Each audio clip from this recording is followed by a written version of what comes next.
Welcome back to the show. Look, this week I spent some time chatting to a guy who's the vice president of Boehringer Ingelheim, which is America's largest pharmaceutical company. He also sits on the board with Rupert Murdoch at the News Corp Inc. So, quite an incredible individual, very intellectual, and really aware, like highly aware of his surroundings, highly aware of what's happening at a macro level, and right down also at an individual level. It was an incredible conversation. I am going to have him on the show very soon.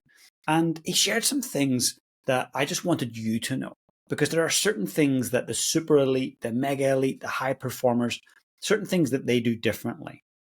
And there's this one habit, I would arguably say it's the top habit of the mega elite. And this one thing, I believe, can shift the dial. And it's not just reserved for people who are the highest performers in their industry or people who are running large companies or billionaires. This is for you and I.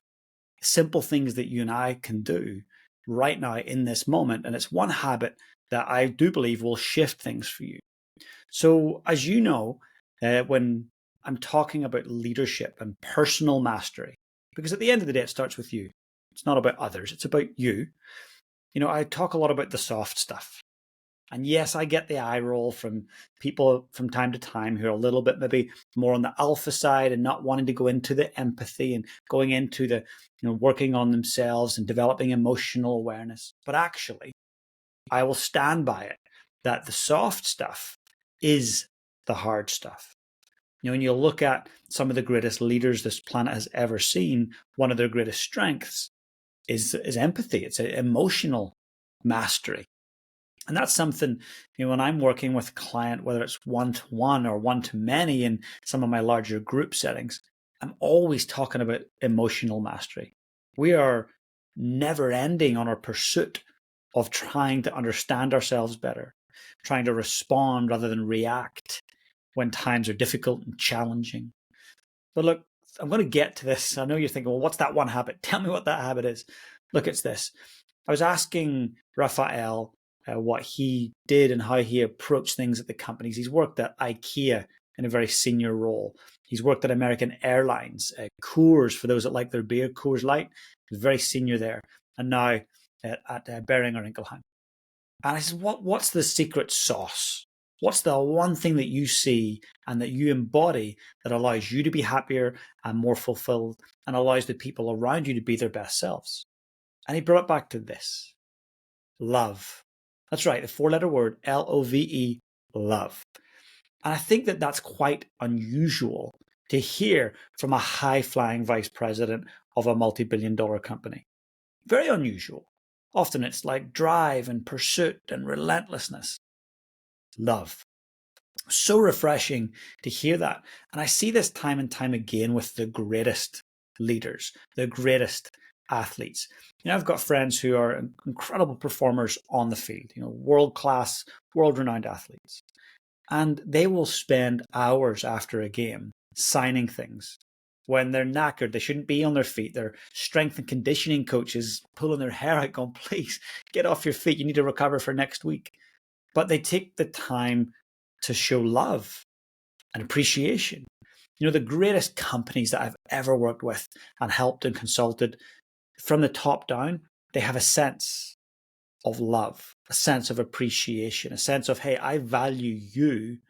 How can I support you? How can I help you on your journey of mastery?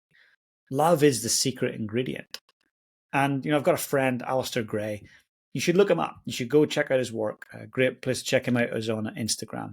But Alistair Gray has a whole movement based around love. It's called I Am Love. And he works with some of the greatest leaders too.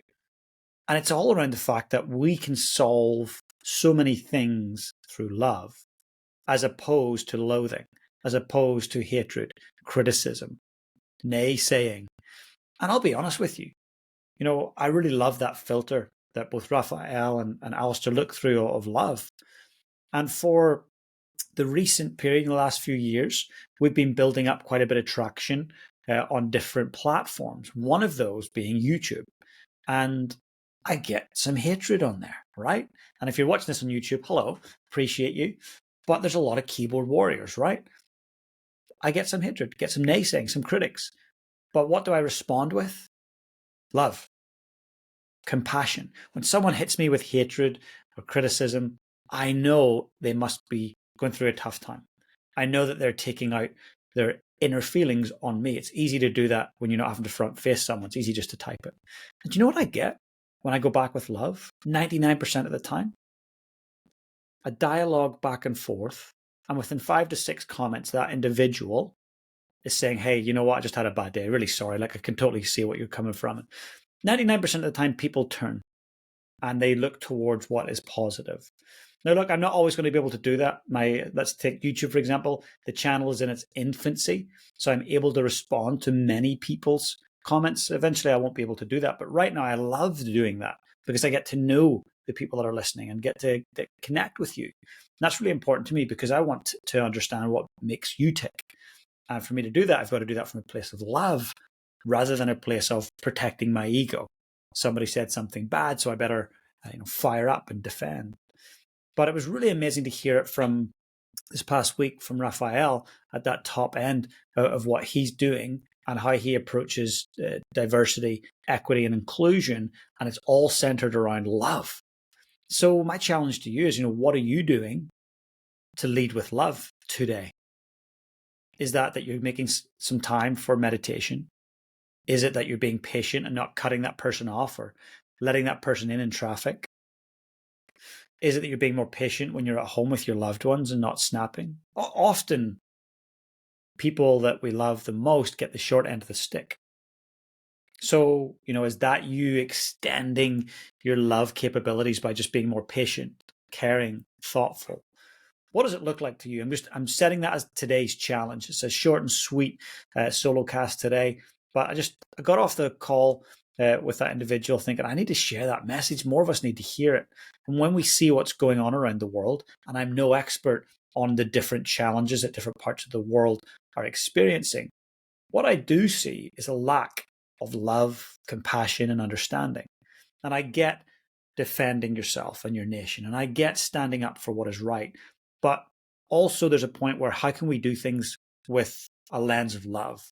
It's very complex, and the human condition is very complex. But imagine if more of us decided to look through that lens of, hey, if I did this with a sense of love, if I was doing this and responding to my grandmother, how would I do it? Or if someone was talking to my grandmother, how would I want them to talk? I think that thing kind of filter changes a lot of reasoning. It changes a lot of the way we approach challenges, changes the way we approach that person who's aggressive driving, trying to cut us off. Or when you think of, hey, if that was my grandmother, how would I respond? You'd probably smile and give her the benefit of the doubt, let her cut in front of you, wave her goodbye. You wouldn't be giving her the one-fingered salute, that's for sure. She's driving by. You'd be making sure that you're polite and loving and caring and compassionate. So that's all I ask of you today, is just to think about what, is your top habit, and could love be one of them? I promise you, when you look at love as a top habit, it will have a massive impact on your health, your wealth, your energy, everything. The 6 core human needs, and we've done them in length before here in previous solo casts: certainty, variety, significance, love, contribution, and growth. Those are the 6 core human needs, very similar to the Maslow's hierarchy of needs. But that's what makes us humans tick. Love is in there. We've got to embrace it. We've got to use it. We've got to connect with it. So I hope that today's short session has inspired you to think about love and how it impacts what you do. And I hope that it just inspires you to embrace it a little more. And for those that haven't had a chance, if you want to double down on your personal mastery, you want to master yourself, I've created an amazing free resource for you that's insights from some of my top guests from last year, and I've distilled them into really practical ways that you can actually implement them in your life. You can download them in the link that's in the description and enjoy. But for now, please get out there and lead your life on purpose. Hey guys, if you enjoyed the content today, please smash that subscribe button below. And if you want to become part of my community, I've got an amazing free Facebook group. Please come and join us. The link is in the description below. And also, if you've got any questions about today's session, I'd love to know. Just comment below and I'll be sure to get back to you guys. Have the most amazing day.